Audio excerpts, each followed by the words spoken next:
Começamos o Hora Geral desta segunda-feira com imagens da confusão nos arredores da Vila Belmiro em Santos, envolvendo torcedores do Santos e também do Cruzeiro. Prestem bem atenção na imagem.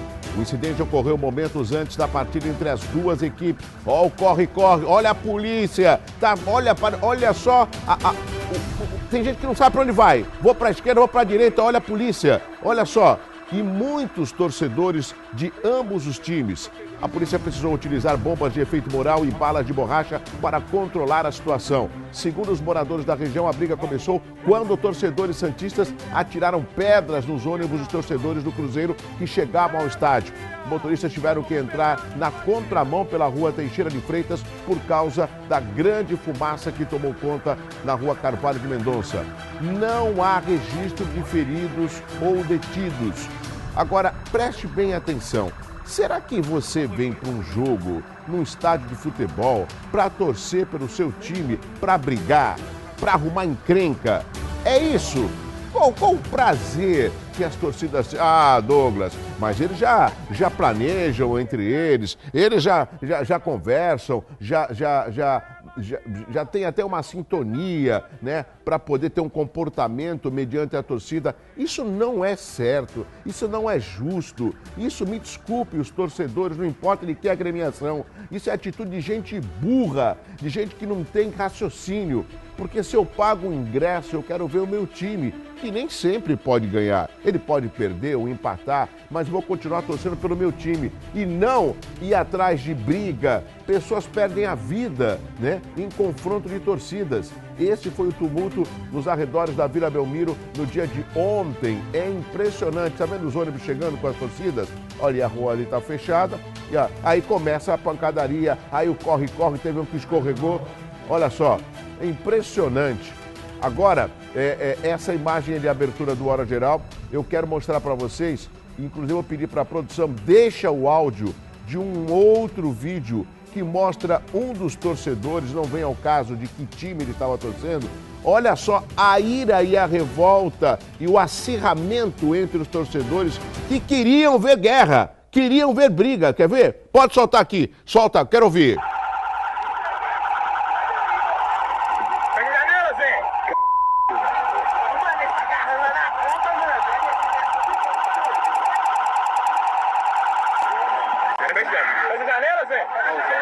É, filhão! Por que vocês não deixaram nós brincar, desgraça? Você não deixou nós brincar com os caras? Seus filhos da c... Deixa nós brincar com os caras, rapaz! Nós quer desgraça mesmo, meu irmão! Eu quero desgraça mesmo, eu não quero... Você quer pegar os caras? Ô, narigudo, filho da p...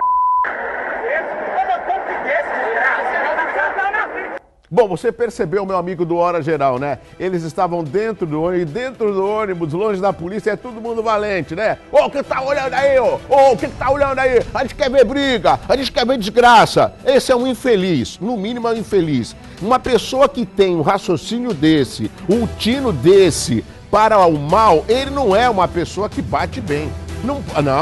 Coloca de novo no ponto esse vídeo, para que o telespectador do Hora Geral veja o espírito vingativo que alguns torcedores, ainda bem que não são todos, têm com relação a uma partida de futebol ou ao confronto com uma outra torcida dentro do estádio de futebol. E prestem bem atenção, amigos do Hora Geral, eles são tão covardes que eles só se sentem fortes dentro de um ônibus longe da polícia. Eu duvido que esse valentão aí, que eu não quero nem saber o nome dele, ele teria a coragem de chegar na frente de um policial militar e falar: a gente quer briga, viu? Ô, seu narigudo!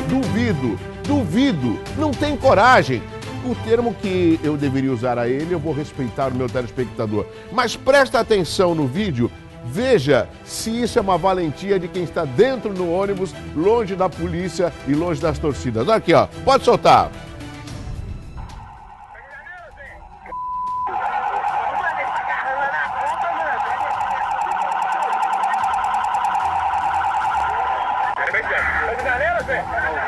É, filhão!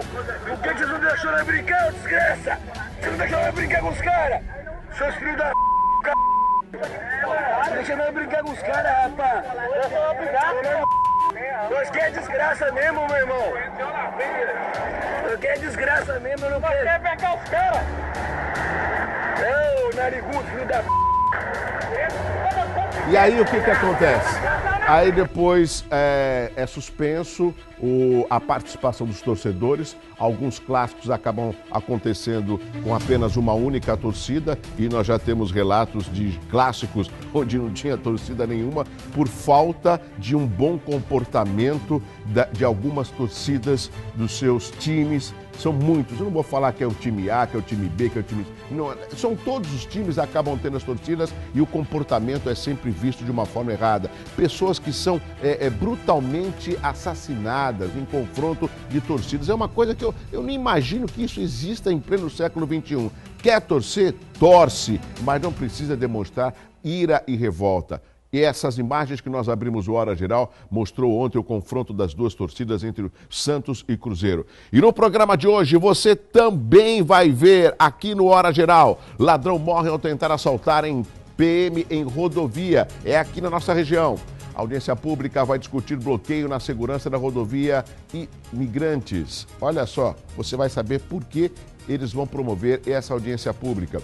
E o nosso convidado de hoje já está aqui nas dependências do Hora Geral, é o cardiologista Dr. Sérgio Paulo. Ele vai falar de um tema importante, que é o cuidado com o coração, e inclusive alguns termos que você já deve ter ouvido: infarto do miocárdio, né?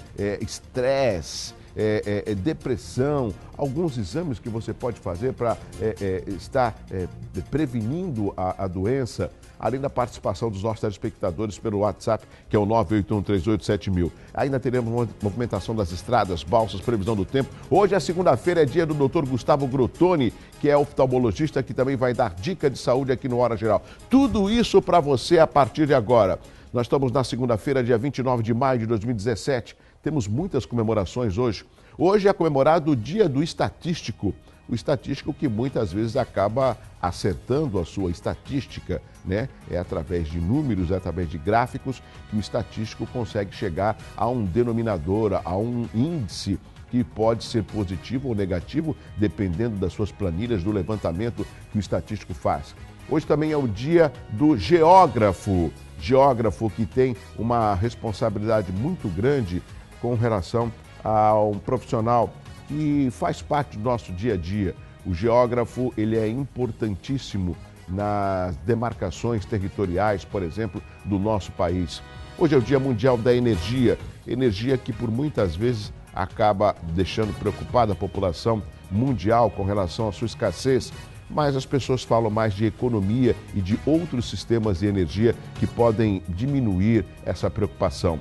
Dia nacional e internacional, ou melhor, dos soldados da paz das Nações Unidas, que não importa o país, não importa a fronteira, eles estão sempre presentes para auxiliar a população que carece de uma atenção depois de uma guerra, depois de um momento difícil de que um país, uma cidade pode passar, e isso em qualquer parte do planeta. Não se esqueça que eu estou com você. Hora Geral, a partir de agora vamos conhecer as manchetes dos principais jornais desta segunda-feira comigo ali, ó, girando, girando, girando.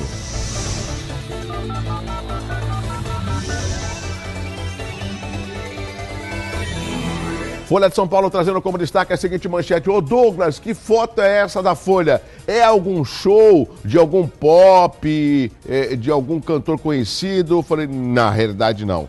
Essa foi a grande movimentação na tarde de ontem, direta já, show com Caetano e Milton Nascimento e protesto na praia de Copacabana, no Rio, pede renúncia de Temer e novas eleições. Olha só quanta gente. Justiça derruba a autorização para remover viciado à força. O que significa? Isso está causando uma grande preocupação na mídia, na imprensa geral. A Justiça derrubou a decisão que autorizava a gestão Dória a recolher viciados à força para tratamento, né? A remoção era a alternativa para lidar com a dispersão da Cracolândia por 23 pontos de São Paulo, provocada por operação do governo Geraldo Alckmin, feita antes que a prefeitura preparasse sua estrutura de atendimento aos usuários. Qual o meu entendimento? E eu quero ser totalmente coerente na minha análise. 2 pontos positivos. O primeiro ponto positivo é o seguinte: Na realidade, onde nós estamos vendo uma crise na política nacional, vem o governo do estado com Geraldo Alckmin e João Dória para promover uma atitude totalmente positiva, dando um contraponto da política nacional. É óbvio que o prefeito João Dória enfrentou um grande problema, que é a Cracolândia, mas faltou aí aparatos para que ele tivesse um tento mais positivo. Não tinha ninguém de equipe médica quando eles fizeram a operação no domingo retrasado, que levou mais de 900 policiais. E não é de uma forma totalmente impositiva que você vai tirar um usuário de droga e no dia seguinte ele já vai estar totalmente longe das drogas. Isso depende de um projeto, de um trabalho, de um planejamento, né? Isso fez com que até a secretária do governo do prefeito Dória pedisse demissão e ficou interino. Ela alegou razões pessoais. E um outro aspecto que eu vejo é o seguinte: essa ação é uma ação que depende também de uma ajuda do governo federal. Nós vemos várias viaturas escrito "Crack é possível vencer", que são micro-ônibus que têm sistema de monitoramento, todo o aparato para poder localizar esses locais onde existe um grande número de pessoas usando crack.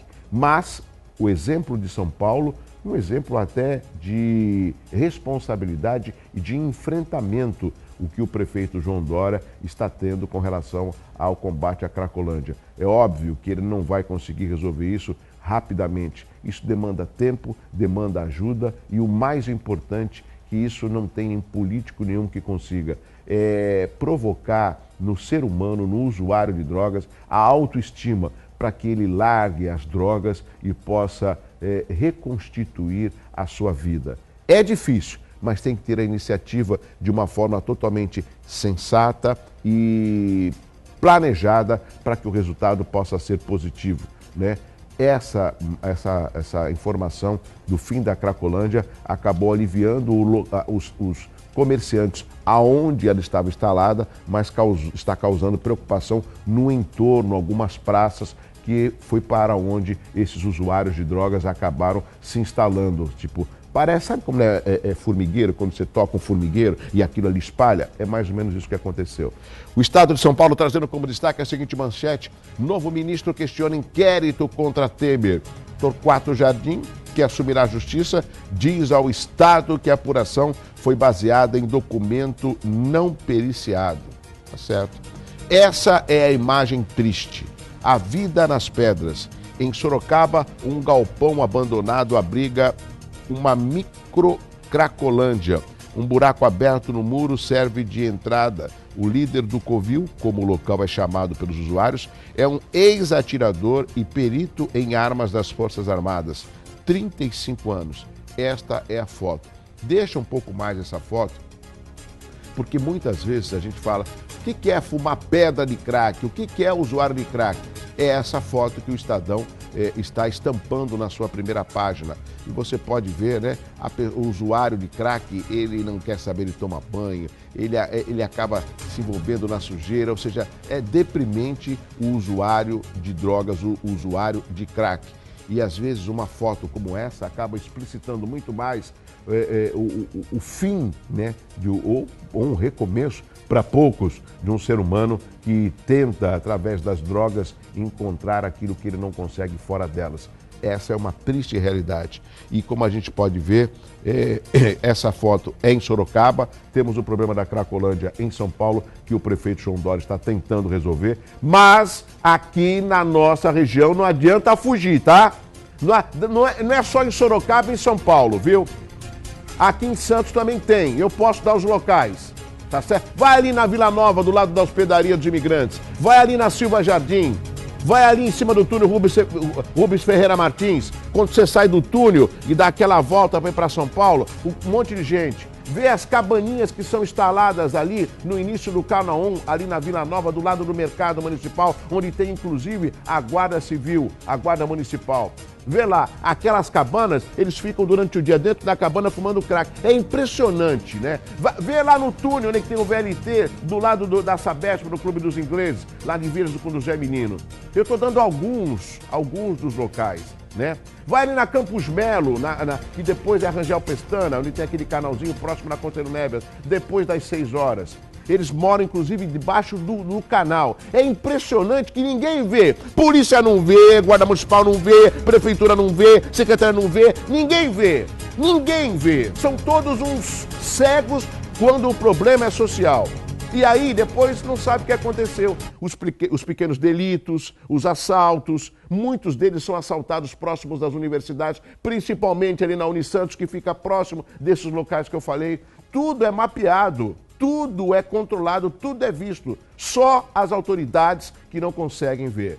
Vamos aos jornais locais, Jornal da Tribuna trazendo como destaque: Construção Civil retoma projetos no segundo semestre. Vamos ao Diário do Litoral trazendo como destaque a seguinte manchete: Prefeitura e Câmara criarão ações de proteção às mulheres. Essa manchete eu quero aqui parabenizar o meu amigo Carlos Raton e o Diário do Litoral, porque das várias reportagens investigativas que eles fizeram, e o Hora Geral trouxe aqui no estúdio o Carlos Raton, trouxe aqui no estúdio a conselheira tutelar, a Idalina Xavier, trouxe aqui também outro conselheiro tutelar para discutir esse problema. Nós temos sim uma parceria com o Diário do Litoral, né? O Diário do Litoral divulga o nosso programa e nós divulgamos as manchetes de todos os jornais, e com o Diário do Litoral não é diferente. Mas esta manchete, Prefeitura e Câmara criarão ações de proteção às mulheres, foi provocada depois da reportagem do jornalista Carlos Raton. Carlos Raton e Diário do Litoral, parabéns. É o jornalismo que colabora e contribui com as principais discussões da nossa cidade, do nosso estado e do nosso país. O jornalismo tem que estar sempre ao lado da população para trazer essas soluções e essas discussões de temas importantíssimos. Nós vamos voltar com esse assunto aqui no Hora Geral. Temos o Jornal da Hora, o Expresso agora. Qual que é o próximo jornal? O Expresso. IPTU 2018, aposentados já podem pedir desconto. Temos o Jornal da Orla também, que traz como destaque inflação pessoal. Esse é um assunto que preocupa todos nós. E também temos o Jornal do Guarujá, do nosso amigo Walter Dias. Assunto Cidade, o Jornal de Guarujá. Um jornal pluralista e democrático a serviço de Guarujá. Olha só, a festa da Tainha, tem também provas para a seleção neste final de semana. A Operação Dignidade recolhe 2 procurados por homicídios. Essas são as manchetes do Jornal de Guarujá, que ele tem a sua exibição, sua distribuição semanalmente. E nós vamos continuar com informação aqui no Hora Geral. Bom, você já observou aqui as manchetes dos jornais. Agora vamos atualizar com as informações para que você fique mais bem informado. Um rapaz de 22 anos morreu depois de tentar assaltar um policial militar aposentado na rodovia dos Imigrantes, em Cubatão. Para que você entenda, o caso aconteceu ontem e a vítima tinha parado no acostamento para comprar caranguejo. É natural, né? O pessoal vende caranguejo, a vítima parou lá para comprar um caranguejo, quando foi surpreendido pelo suspeito armado. Apesar de estar na reserva da corporação, o policial estava armado e reagiu rapidamente, atingindo pelo menos 2 vezes. O ladrão foi socorrido ao Hospital Manduça, em Praia Grande, mas não resistiu aos ferimentos e o caso foi registrado em Cubatão, onde foi verificado que o rapaz já tinha passagem por roubos em rodovias. Deu para você entender? Você não pode sair à noite, você não pode andar de bicicleta na ciclovia, você não pode parar para comprar caranguejo, que por sinal o caranguejo tem que tomar cuidado também, né? Não é só de você ser assaltado, é saber se o caranguejo não está contaminado com metais pesados, né? Essa é uma outra discussão que eu já tive aqui com o doutor Sérgio Paulo. Mas, falando com relação a esse assunto, dá a impressão que você não pode fazer nada, né? Depois que eu vi na televisão o Fernandinho Beiramar, o Fernandinho Beiramar, aquele traficante, ele comanda tudo da prisão.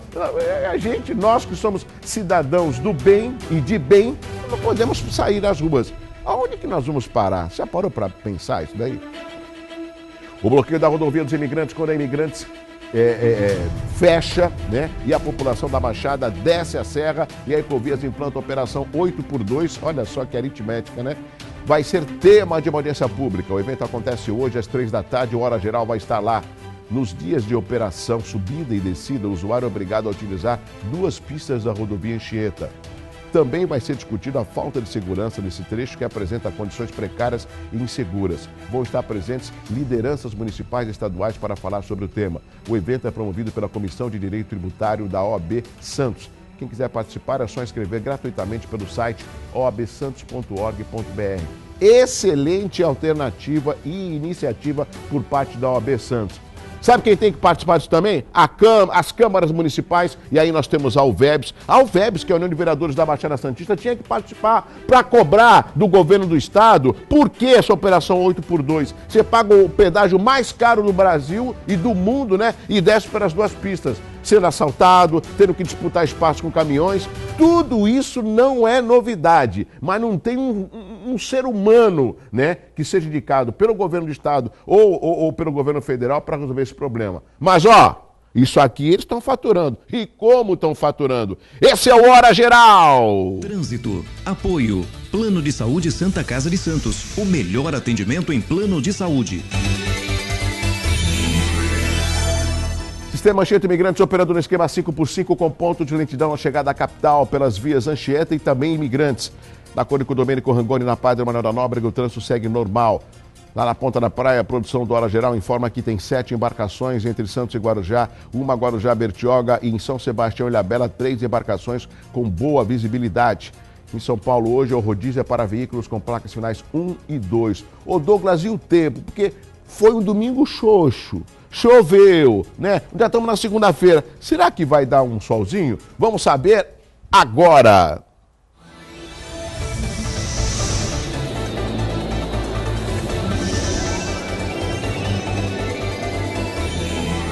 Previsão para essa segunda-feira é de predomínio de sol, apenas com pouca variação de nuvens. Em Santos, o termômetro marca mínima de 20 e máxima de 28. Vamos até a Ilha de Santo Amaro, a mínima de 20 e a máxima de 27. E aí vamos até a cidade de Mongaguá, mínima de 21 e máxima de 27 graus. Vamos fazer assim, amigos do Hora Geral. Eu vou chamar o Dr. Grotoni, que ele vai falar de saúde. Na sequência tem intervalo comercial. E quando eu voltar do bloco, eu já vou conversar com o meu amigo Dr. Sérgio Paulo, o cardiologista. Ele que é renomado, uma pessoa respeitadíssima na sua área médica. Vamos conversar com ele e você poderá fazer perguntas também, tá bom? Mas antes, vamos às dicas de saúde aqui no Hora Geral. Saúde, apoio, Hospital de Olhos Grotoni. Pra perto, pra longe, pra você. Alô, amigos do programa Hora Geral. Hoje vamos falar de outro assunto referente aos olhos. É a catarata, mas não é uma catarata simples. É uma catarata que acontece em pessoas que têm uma distrofia de córnea. Bom, antes de mais nada, vamos explicar o que é uma distrofia de córnea. A córnea, que é essa parte transparente da frente do olho, na frente da pupila e da menina do olho e da íris, tá? A córnea é o que dá a refletividade maior do olho. E o que acontece? A córnea é transparente, tá? Ela tem que ser transparente para a pessoa enxergar. Algumas doenças, entre elas as distrofias de córnea, que são doenças herdadas, genéticas, tá? Podem fazer com que parte dessa córnea sofra uma alteração. Ela perde a sua translucência, ela vai ficando opaca. Então, para que isso não aconteça, em pessoas que já têm sinais dessas distrofias, na hora que vai ser operada a catarata, que está atrás da menina do olho, tá? A catarata tem que ser operada com cuidados extras, né? Por quê? Sem esses cuidados extras, a córnea, que fica aqui na frente, ela é afetada durante a cirurgia da catarata e tem uma piora espontânea, podendo ter a necessidade de um transplante de córnea. Pacientes que têm distrofia de córnea e vão operar a catarata têm que estar cientes de que é possível que eles precisem de um transplante de córnea logo depois. Esse é o recado do Hospital de Olhos Grotoni para você, amigo do Hora Geral. Até mais! Já estamos de volta com o Hora Geral. Quero agradecer a participação dos nossos telespectadores, tanto pelo WhatsApp, pelo 3041-6777 também, e os nossos amigos do Facebook Live, que é uma outra forma de você participar. O nosso convidado já está aqui, doutor Sérgio Paulo. Tudo bem, doutor? Bom dia, Douglas. Bom recebê-lo aqui mais uma vez aqui no Hora Geral. Muito obrigado pelo convite, Douglas, e podemos trazer algumas informações de interesse aqui à nossa população.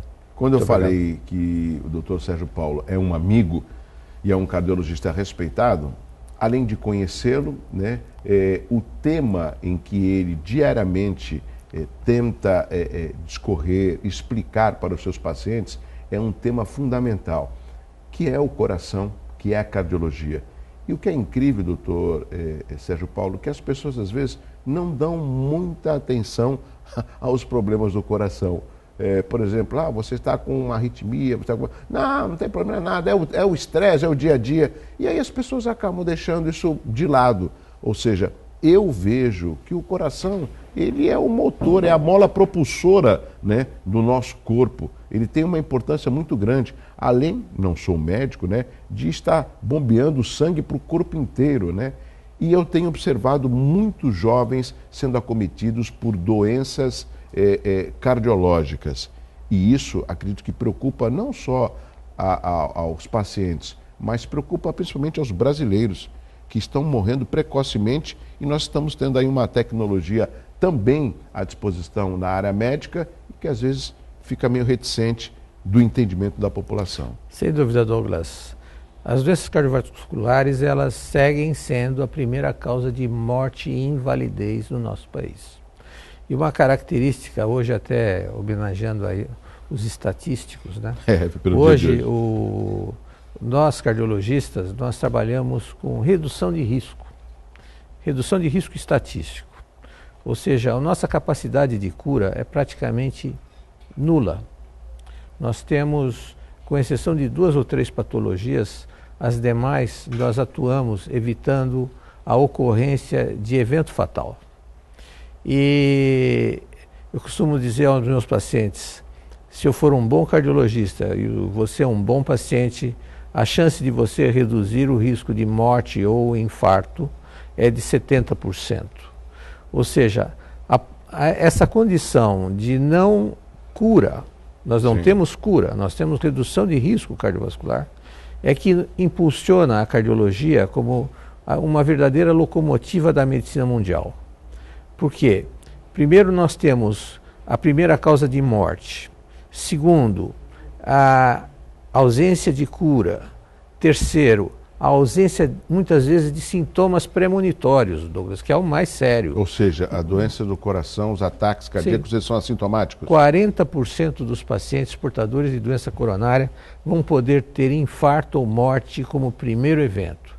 Então, essa condição faz com que o cardiologista seja um profissional diferente dos demais, porque eu vejo os pacientes vão ao cardiologista, vão ao gastroenterologista, ao dermatologista, ao oftalmologista. Todos são médicos, todos são médicos. Só que eu brinco, o cardiologista é um médico diferente, porque é um médico que não pode se dar ao luxo de deixar a doença evoluir.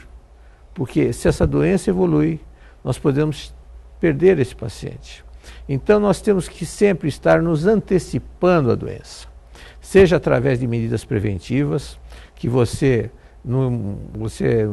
graciosamente permite nesse espaço, porque a informação das medidas de prevenção seguem sendo ainda o fator primordial, Douglas, no sentido de evitar essa verdadeira epidemia de doença cardiovascular. Você citou uma verdade. Nós temos aqui na nossa população uma condição mais ou menos trágica. Por quê?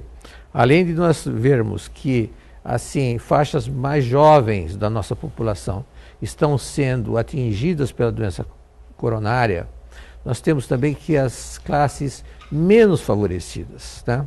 Nós vemos migrar.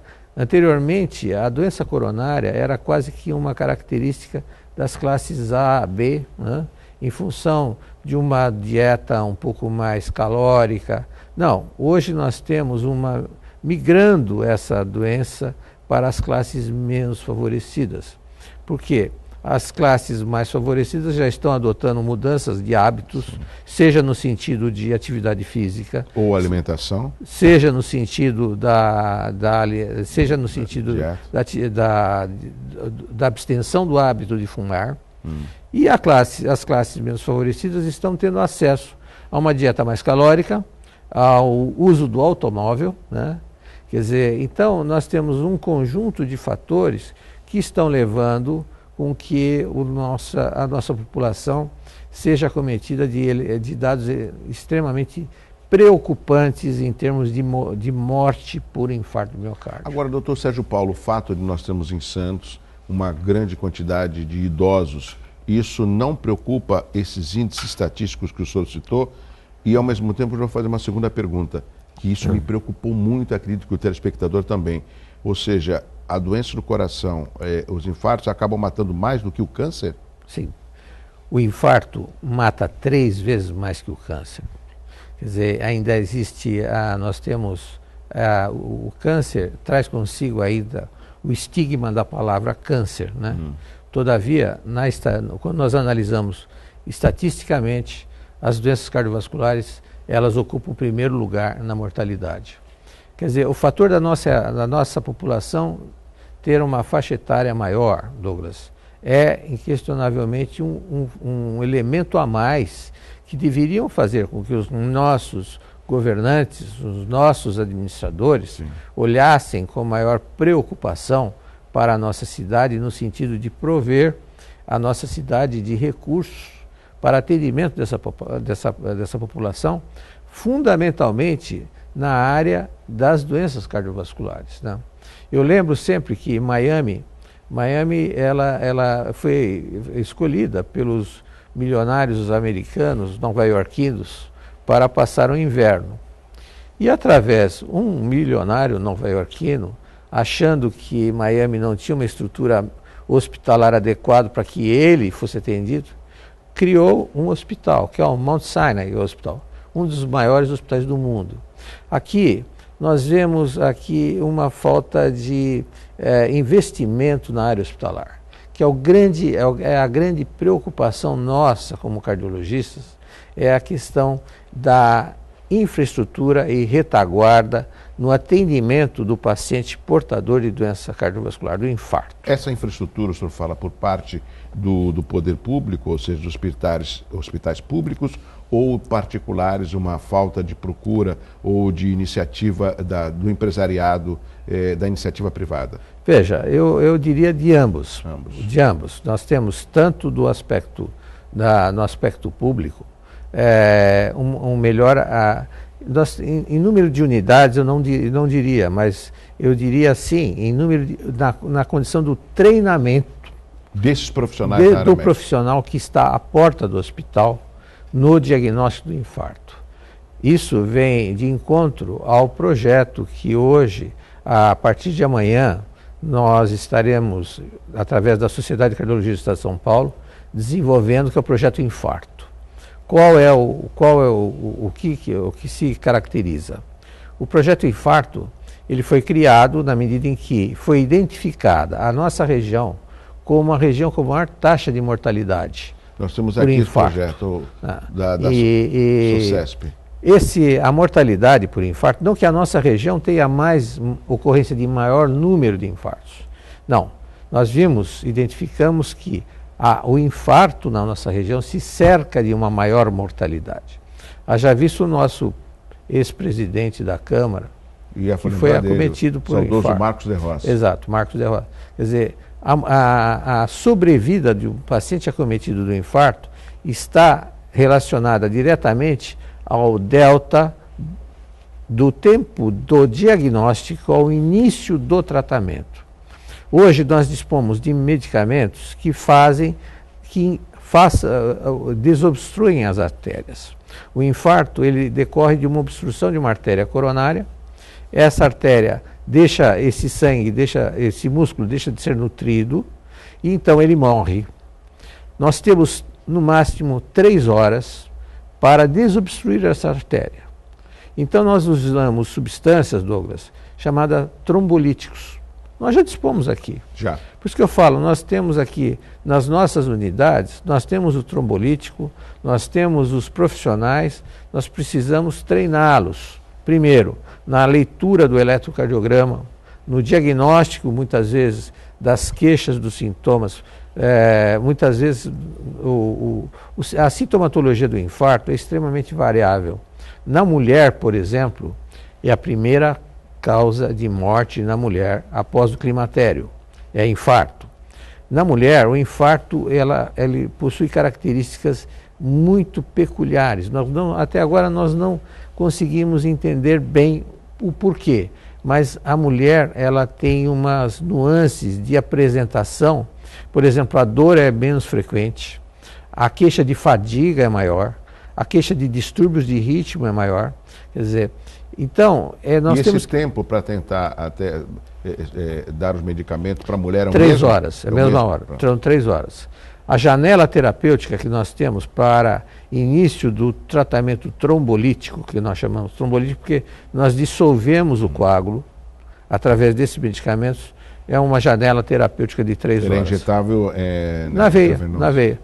Hoje, a nossa orientação é que uma vez feito o diagnóstico, nós temos duas condutas. Se nós dispusermos de uma adequada estrutura hospitalar para a recepção desse paciente e a feitura do cateterismo, nós podemos, através do próprio cateterismo, desobstruir a artéria e fazer com que flua o sangue normalmente.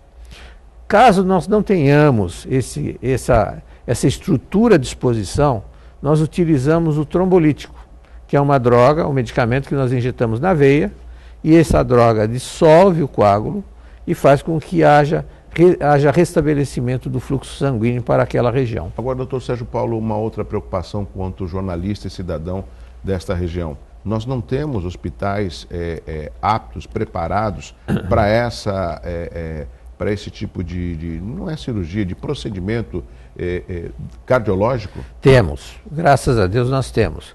O que é por isso que nós falamos, nós temos aqui que, vamos assim, ajustar as nossas necessidades frente às estruturas hoje existentes.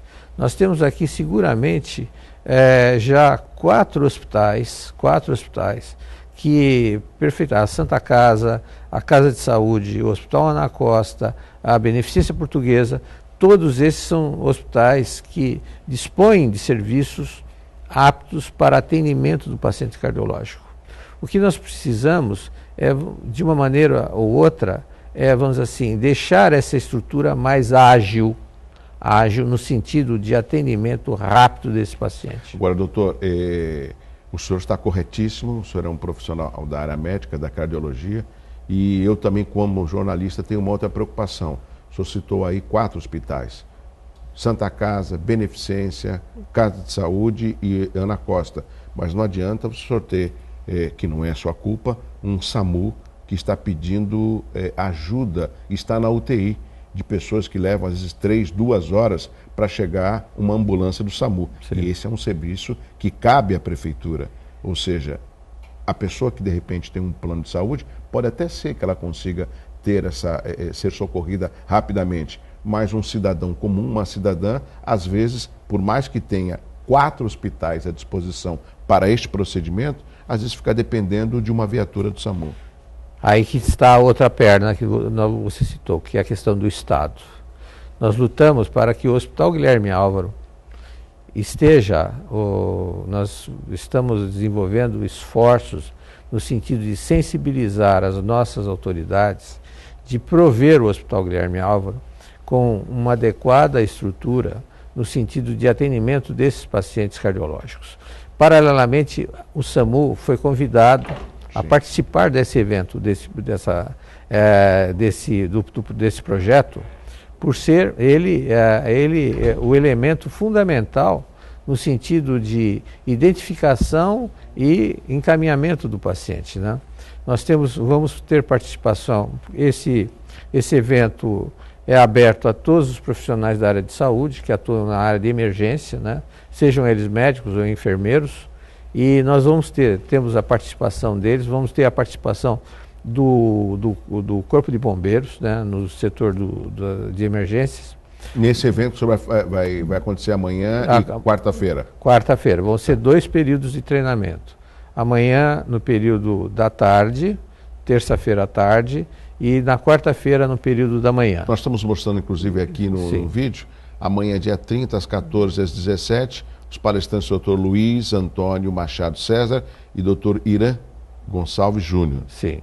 E no dia 31, das 9 ao meio-dia, vai ser no período matutino, os palestrantes Dr. Edson Stefanini e o Dr. Antônio Carlos Carvalho. Sim. Ou seja, ainda há espaço, ainda tem vagas. Sem dúvida. É importante ligar para esse número aqui, Sim. 3181-7429, que é o Departamento de Eventos da SOCESP. Ou a própria APM de Santos, né? A PM ficaria na Costa? É, na Costa, a Associação dos Médicos. Tá. Veja, são colegas do mais alto nível que virão da escola da Universidade de São Paulo, do Instituto do Coração e da Escola Paulista de Medicina, no sentido, porque hoje nós temos protocolos, esses protocolos são aqueles mesmos utilizados aqui nos Estados Unidos, em qualquer área do globo, né? Então, esses colegas que nós convidamos foram os responsáveis pelo estabelecimento desse protocolo a nível Brasil, né? E que se diga, nós temos aqui na cardiologia, a cardiologia brasileira, Douglas, nós dizemos isso com bastante orgulho, apesar de nós estarmos com com essa série de problemas, a cardiologia brasileira segue muito pujante e sendo muito respeitada a nível internacional. Então, amanhã nós temos colegas aqui e você que atua, colega, em alguma área, algum hospital, na área de emergência, esperamos recebê-lo para que você tenha informações muito precisas acerca de controle dessa verdadeira tragédia que é o infarto do miocárdio. Doutor Sérgio Paulo, tenho várias perguntas, vou tentar otimizar o tempo. Vamos a uma delas, muito rapidamente, de uma forma prática, né, ao nosso telespectador. O que a gente entende sobre o infarto do miocárdio? O senhor falou muito rapidamente, às vezes é uma veia que alimenta o coração, né?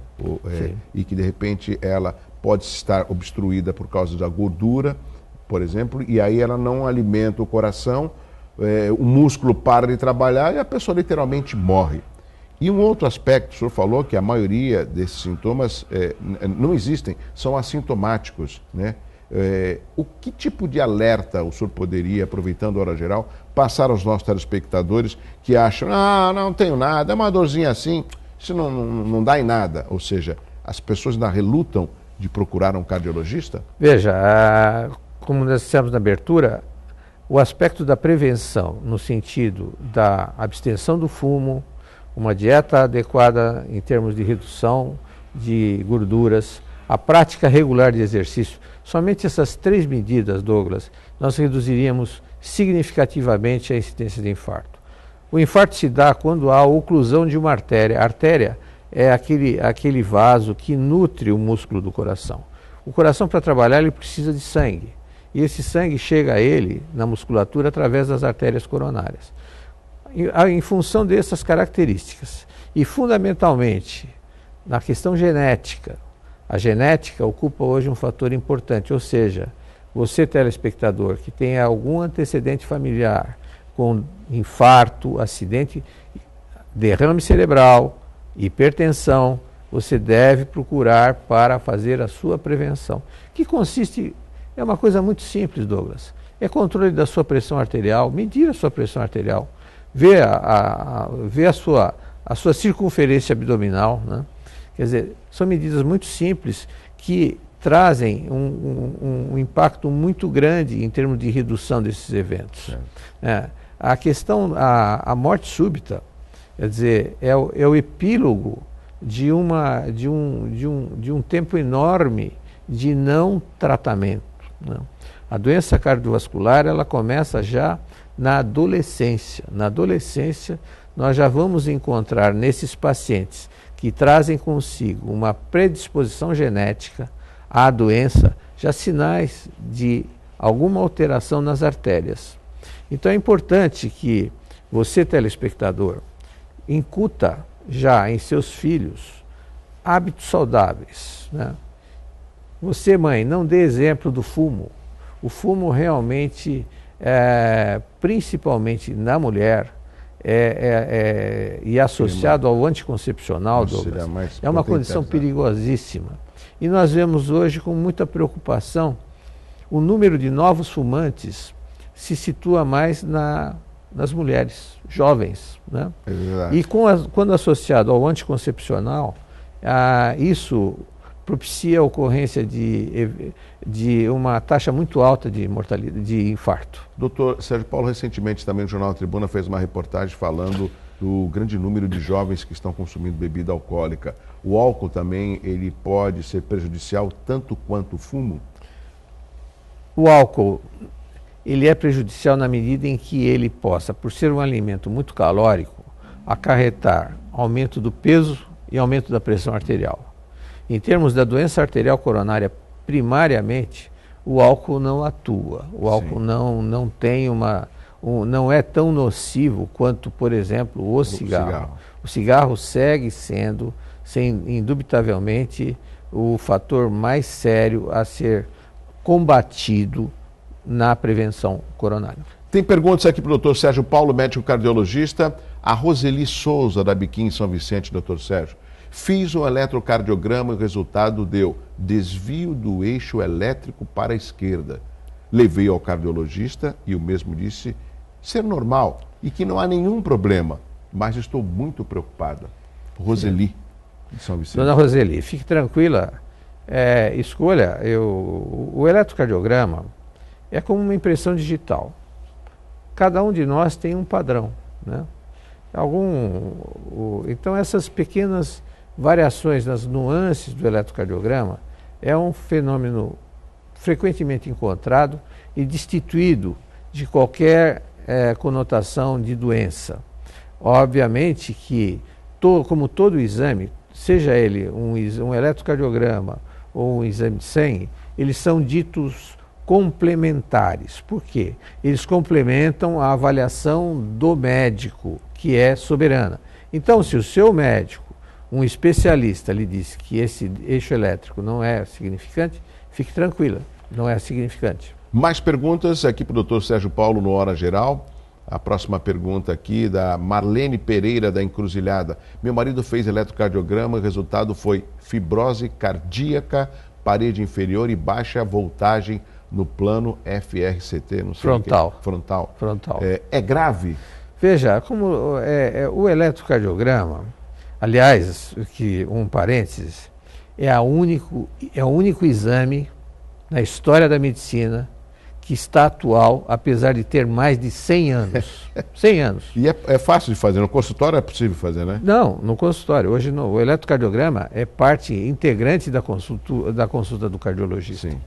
Agora, então, ele deve ser visto não como um elemento fundamental e final.